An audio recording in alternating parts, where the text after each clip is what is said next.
Hello, good afternoon. This is Tita Carlos. Ano lang, share ko lang itong thoughts ko kasi bihira kasi akong mag-open sa sa dashboard ko. Bihira kasi ano eh, nadi-disappoint ako minsan kasi earnings mo maliit lang, viewers mo maliit lang. Natuwa lang ako, meron na pala dito tayong content published doon sa dashboard. So, kina-count niya yung posting mo for the last 7 days, last 28 days, kung saan ako na week matumal mag-post. Bongga na si Lolo Mets ngayon, no? Tapos, may ando na yung interaction. My interaction is 3% red, minus 3%. Red na siya. Tapos, net followers ko, maliit na lang. Reach, maliit. Yung green ko lang yata is yung reach ko. So,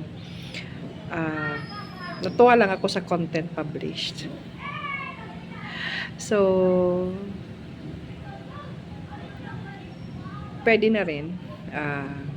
Hindi ako matumal talaga ako mag-post kasi di naman tayo sikat para mag 1,000 views tayo in a matter of minutes. For a day, konti lang ang post ko talaga. So, kasi masyadong stricto na kahit music hindi ako gumagamit. Kasi napakahirap ni Meta. Yun lang. So, I hope I'll be more. I hope to see myself posting more in the future. Thank you and have a nice day.